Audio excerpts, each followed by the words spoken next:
What's more likely, Jarrett Stidham has more touchdowns or more interceptions? Wow. I'll go with more interceptions. Okay. All right. I mean, I don't think it's going to be crazy here. And the thing that we have to figure out with Stidham is just, what's going to be the approach? Again, we've talked about their run game. I don't think they're going to be able to go. And I think to your point, like what you're saying, Vrabel's going to go, well, let's not let that happen. Let's put the onus on him. Now it's about how much of the pass game do you want to put on Jarrett Stidham. Jarrett Stidham, like schematically, brain-wise, and this is why Josh McDaniels loved him as his backup and why Jarrett and Sean Payton want him as a backup, right? He's smart. There's not going to be like, oh, we can't put as much on his plate as Bo Nix, right? No, they're going to feel no limitations in that department. They're going to go, hey, he knows what to do and where to go with the ball. But there's always the, can he hit the ground running and just, hit the free throw every time if we do it? He hasn't played some football there, right? So that's going to be what they have to figure out.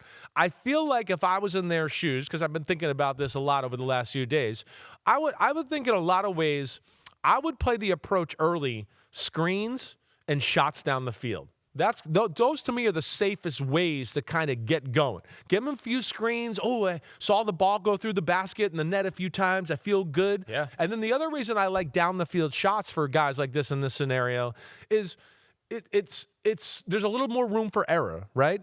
Okay, you throw a deep post. If it gets intercepted, okay, it's like a punt, right? But at the most of the time, too, you're not reading anything. I get a shot. It's my guy against their guy. Did he beat him?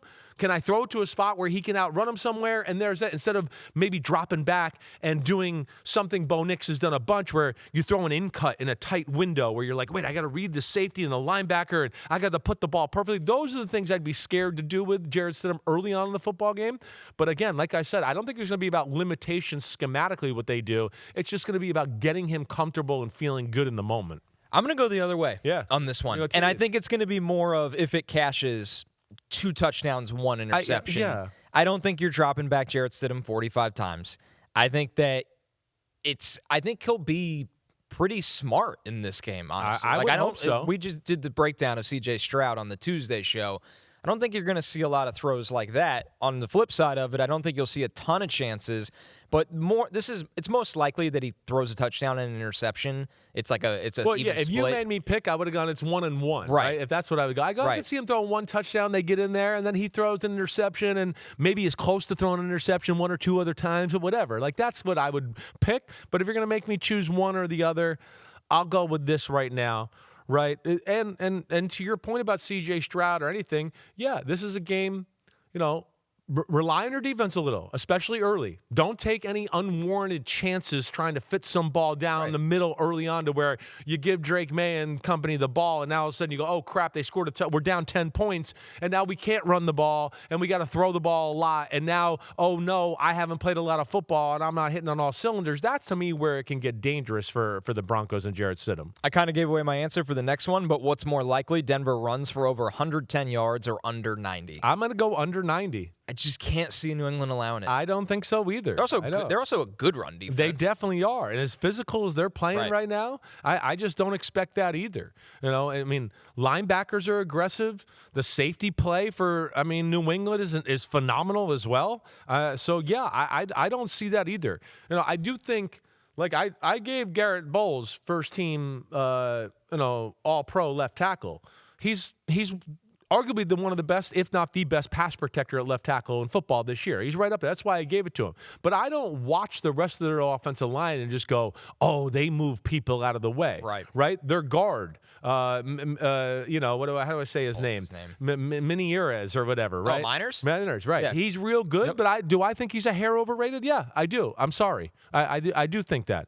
But, yeah, belly. He's got a cool belly. Can they root out, Tonga, Barrymore, Milton Williams, Spillane, who's coming downhill. Sure. Christian Ellis is a psycho. Ellis is a maniac. He's a maniac. I've had a lot of conversations with McCourty about him, and he's like, dude, Ellis has no regard for his body. He is that guy that we used to be worried about. Like, he's going to get penalties because he hits too hard. He's too crazy. Knock himself out of the game. So that's where I just don't see the run game for the Broncos, capitalizing a whole lot in this football game. Yeah, Denver's averaged 116 rushing yards a game, but they had just 70 against the Bills. Yeah. So it's now teams know what they're going to do. They know what they're going to do. Nobody is, as we've discussed with Denver too, and this is where they need to rely on their defense because follow the money. The money on their football team's on the defense primarily. We've talked a lot. They don't have a number one receiver.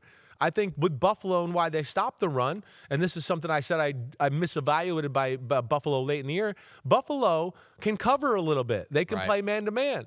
And you're not going to be scared of anybody in Denver. And the Patriots are going to go, Christian Gonzalez, you got Cortland Sutton, Carlton Davis, you take Mims or whoever else. They're banged up now. And yes, you're right. Which is like, we're another little worry. It's like little Jordan Humphrey out there. Right, exactly right. So that's going to embolden them even more to go, hey, we can crowd the box, and we feel like we can cover these guys on the outside a little bit. What's more likely? Drake May completes over 65% of his passes. Seems like the market made a correction here since last week. Or under 60%. May had an NFL best 72% completion rate in the regular season, but has been at 58.9% in these two playoff games. Denver has allowed a 58.2% completion rate this season. That's the second best in the NFL. Wow. Yeah, I'm going to go under. I am too because I think Denver's defense is going to feel the pressure. They're going to play. They're going to play. Right. They're going to be motivated. This is the kind of thing where I've been in these scenarios too. First off, the head coach is going, hey, this is why we got an awesome defense. He's saying that to the football team, right? And then when they go into their defensive meeting, the defensive coach and Vance Joseph is going to be like, hey, this is why we got Nick Bonito. It's why we paid you, right?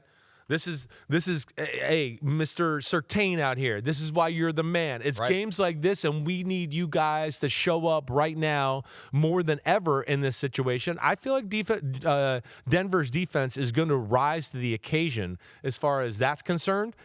So that's where, you give them a fighting chance, right? That they can do that. That Zach Allen and Jonathan Franklin Myers and all of them can show out and kick some ass. All right, our last one for this game. What's more likely? The Patriots have over 30 carries or under 25. This season they averaged 29.2. That's sixth in the NFL. Denver has faced 24.2 carries per game this season. That's the fifth fewest in the NFL. I'm going to go over.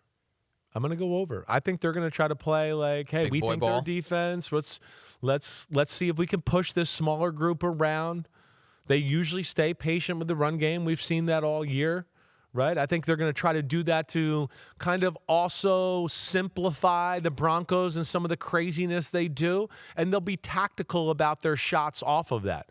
So I don't think this is going to be way over 30, but I'm going to say I just feel better about that than under 25. Right. I don't think that's the formula they're going to go into the game with here. I'm with you because they're 5.5-point favorites, so they're telling you New England should be somewhat in control of this game. I think this is going to be a really good game, despite everybody just writing it off because of Jarrett Stidham. I hear you. I mean, he's a $6 million backup. Yeah, he's one of the best backups in football. They're not throwing Sean Tim Boyle Payton's not an idiot. He's always had really good backups. When Drew Brees didn't play in New Orleans, they still won with Luke McCown and other guys. They'll be ready to go. It's just that it's rare that it's happened in this moment, AFC Championship, and it's like, oh, you gotta be pretty good today for us. Like, you got today's the day. We can't wait another week, right? And have the best game of your life. No big deal.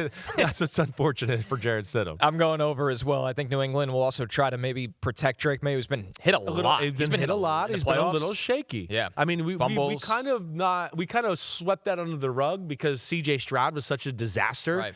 But yes, Drake May has been, like I said before, off throwing the football a little bit and definitely a little bit too casual in the pocket to just be like, hey, dude, this is the playoffs. This is different animals you're fighting. This isn't week 7 against, some crappy team you played on your schedule this year. There are guys that know how to get the ball out of your hands once they get around you, like Will Anderson or Nick Bonito and company, and that's where he's got to be careful. Yo, thanks for watching, homies. We are now in the NFL season here on Chris Simms Unbuttoned. Hit subscribe to get our weekly picks, game recaps, film deep dives, and much, much more. Thanks again for watching. Subscribe, rate, review. Peace out. You know where to find us.